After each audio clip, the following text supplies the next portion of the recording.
Tabletop Time has been struggling, and in last week's video we went into all the details of that and explained how we would be losing half our team. It was a difficult video to make, and I must say I'm overwhelmed by how positive the community was and how well received that video was. It was so nice to see all of your lovely comments of support, and it meant a lot to me and the team to see how many of you are out there batting for us and hoping we can do well in this reshuffle. And while something as serious as this is a big topic deserving of discussion, we are a Tabletop Time hobby channel, and I'm sure you don't want to watch a million vlog style videos complaining about the state of YouTube. So in today's video, I'm going to be talking about the future of Tabletop Time in a positive way, the main direction that we want to see things go, and the projects that we think will take us there. I'm seeing this as a real opportunity to kind of get back in on the ground level. It's a massive reset, and I hope with a bit of a grassroots approach to doing things, being a little bit more organic and sharing everything with the community, hopefully you'll all feel like you're part of the journey as well, and we can take Tabletop Time somewhere special. But as a tabletop hobby channel, I want to do this while showing you a brand new model that no one has ever seen or touched in physical form before, and I'm going to be assembling this today and checking it out with you. I'm also going to be providing a bit of a channel update on some projects that have been fan favorites and might feel a little bit abandoned by you in the community, as well as give a brief explanation on why some of that sort of happens. But the first thing I need to do is go grab that model I mentioned. Okay, I felt better about that one.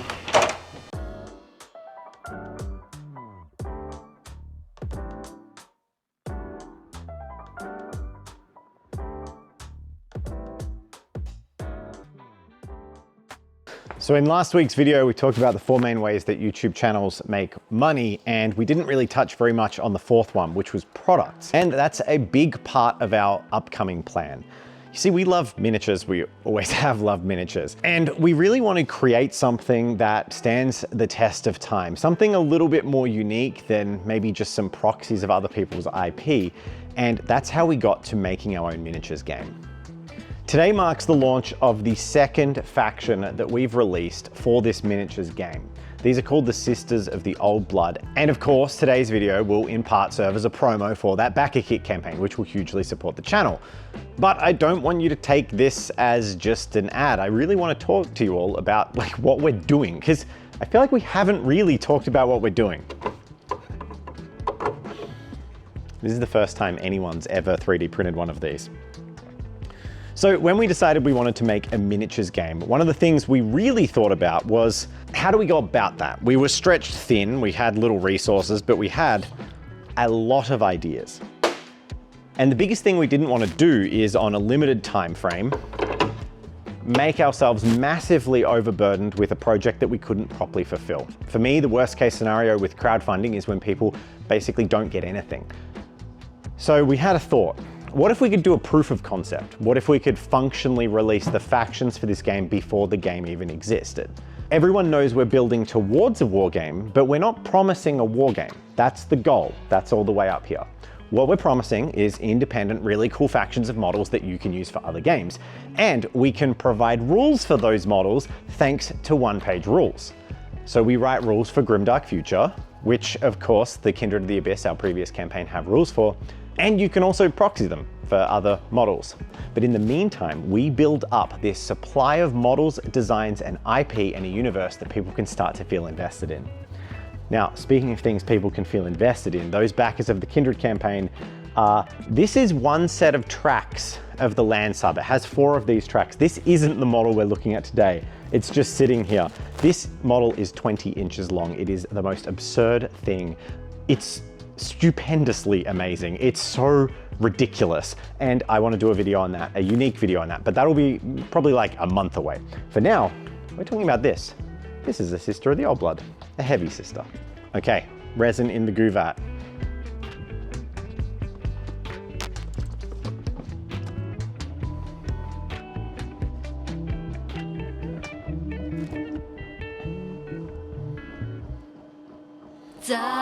So until now, we've kind of avoided talking about the wargame aspect of the thing we're trying to make, because we didn't want to sound like we're promising something, and guess what? We're still not. Because if all these campaigns don't work, there won't be a wargame. But I do want to talk about the concept behind it. I'm very much like an old Hammer guy. I loved 3rd edition Warhammer, that's what I started in, and I love classic games like Mordheim, and systems that really have a little bit of crunch, but most importantly, I've discovered as I've matured, something called verisimilitude. It's basically the idea that what you're doing on the tabletop feels like the lore. And it's the area I think that modern Warhammer has strayed the most away from, moving towards a tactical war game. And I'm not insulting that at all. I'm just saying that sometimes it starts to feel a sense of disconnect between the actions that are happening on the table and sort of what's supposed to be happening. Blast templates don't exist anymore, so blasts don't really feel like blasts. In fact, they're pretty indistinguishable from flamethrowers. Armor penetration is sort of like a scaling reduction of armor, which is not really how armor penetration actually works in real life. I mean, anyone who likes guns will be able to tell you could fire as many 9mm pistol rounds at a tank as you want, they're not going to go through the armor. And all of these little changes have led to us wanting to make a game that feels like the world it's representing. But not only that, one that captures the old school satire and comedy of those previous war games. That early generation of 90s that had pop culture references, it had silliness, and that's what we're baking into our factions. Every single one of our factions is based on an ideology gone to its extreme. The kindred of the old blood are so conservative that they believe that outbreeding is kinda wrong, because it should be a family affair. They're so terrified of other people that they view them as cattle and livestock to be eaten because they're so othered, they're not human. The Sisters of the Old Blood, the newest faction, the ones we're working on today, they are a religious theocracy gone mad. I mean, they're literally drinking Cthulhu blood in order to gain the power to protect their people. They sacrifice children, and in doing so, give up any semblance of moral superiority they could have possibly had. People who don't follow their rules are struck down violently, and in these ridiculous elements, we can find the satire and we can start to poke fun. I really think that this is something that's missing from modern gaming. In ways, games like Trench Crusade are really bringing it back. But for me, Trench Crusade is all grit and no humor. And we kind of want to walk a line in the middle. So with that said, let's go build this model and talk a little bit about the Sisters of the Old Blood in particular, which is the current campaign. I want to show off this model. No one's ever seen it. It's a sister. We loosely call them heavy. They have a faux Latin name, as is appropriate. And effectively, they're the guardians of the Old Blood. So this is a Coercitris Sancti Sanguinis, which basically means enforcer of the sacred blood. And she is one of 4 squads that are being launched in our Sisters of the Old Blood campaign.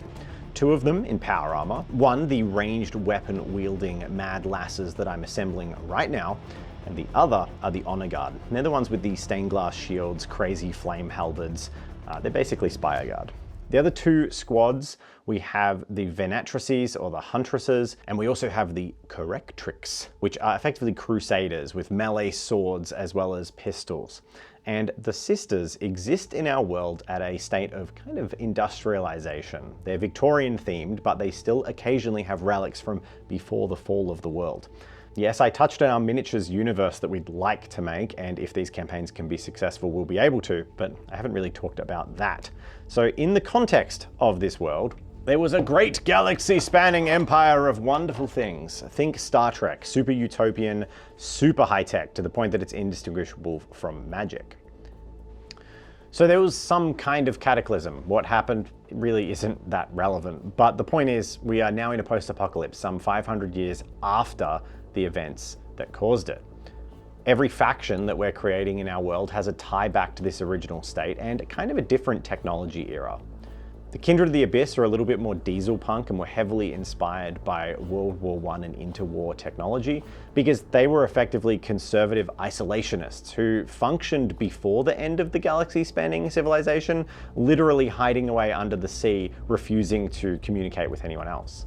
But while they are comparatively small in number, the Sisters of the Old Blood span most of the continent our games will take place on.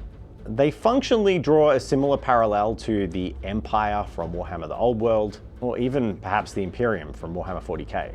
The Sisters are the custodians of our primary society, dirty, dark, industrial era world where all of the humans kind of cling to. The models would be super appropriate for many games, especially games involving dark fantasy, things like vampires, Van Helsing, all that kind of thing. But I could also see them finding a place in your games of Mordheim or similar. While the campaign includes these 4 multi-part units, there's also a wealth of stretch goals, and we're really hoping we can hit a lot of these as we did with our Kindred campaign, because it helps us massively flesh out what they can become. The Kindred went on to get some amazing models, including that giant 20-inch long land sub I'd like to do a video on, and that kind of sets us up for the scope of what we'll be able to do with a miniature wargame in the future. The capstone stretch goal for this one we're really excited by. It's a multi-carriage war train and engine that in gameplay would basically lay a track at the start of the game, and then you'd be able to run it back and forth down that track line, forming this almost indestructible and terrifying but tactically limited resource for the sisters. There's a bunch of stretch goals in there that go towards producing assets that will be available to backers of the campaign,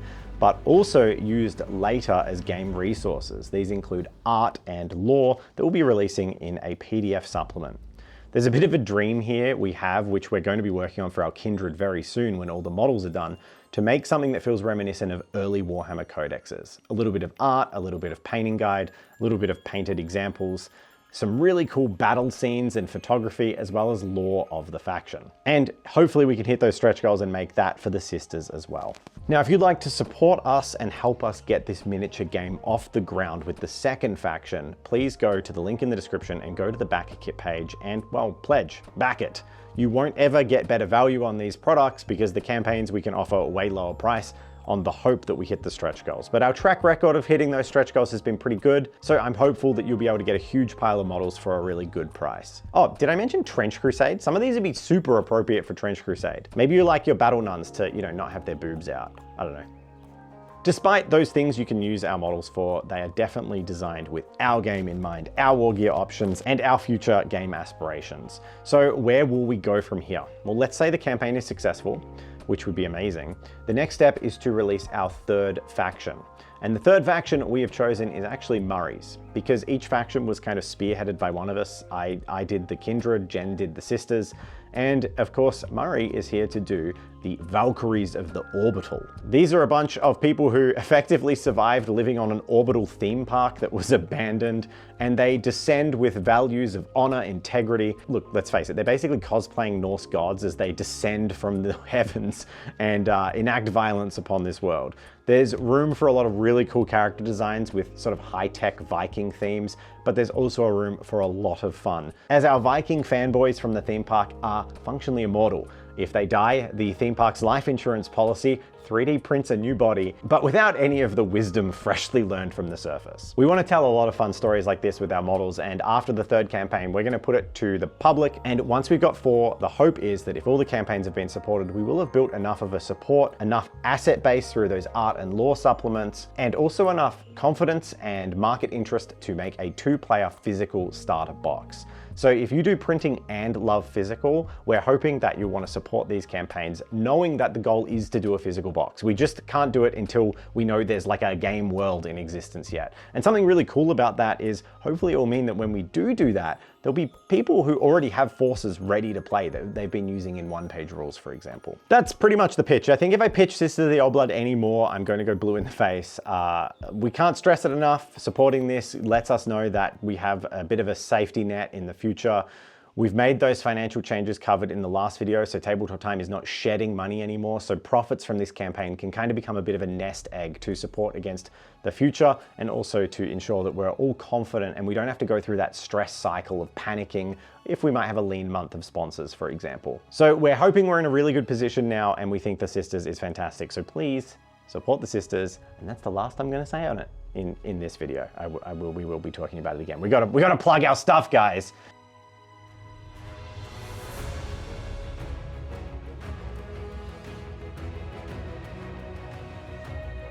I hope you'll agree with me when you say that this Sister Heavy looks freaking awesome. I absolutely love them. Patrick Keith from Bombshell Minis is the one who's been sculpting our Sisters models. He also did the Kindred swabs from our previous campaign, and he's doing an awesome job realizing these Victorian baddies. But they aren't the only Victorian baddies we want to talk about today, because when we did our video last week, we saw a bump to our Patreon, but also with me being gone for a month for paternity leave, I haven't done a patron name shout out in a little while. So if you want to support the bottom line of the channel in a different way, get access to our monthly mini review or our behind the scenes vlogs that we put up every week, or just become part of our awesome Discord community who chats and hangs out and does all that cool stuff, consider signing up to the Patreon. Just like these patrons: Crooked, Electric 589, Jason Kern, Matt Graziano, Old Man Jim, Tana, Just Be a Rock, Pelinar Tharn, Dark Rune, Tom, Michelle W, X Mode, Frayed Bristle, Jason Hall,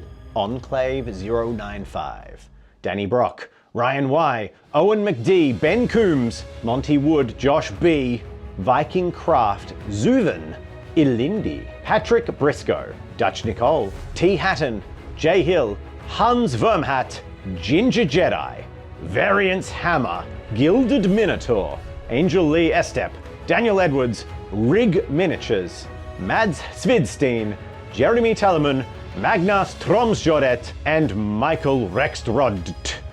How do you pronounce a D and then a T? I don't know. I'm Australian, I can barely speak. It's just a T? Rexrot? Okay. Thank you to all our new patrons.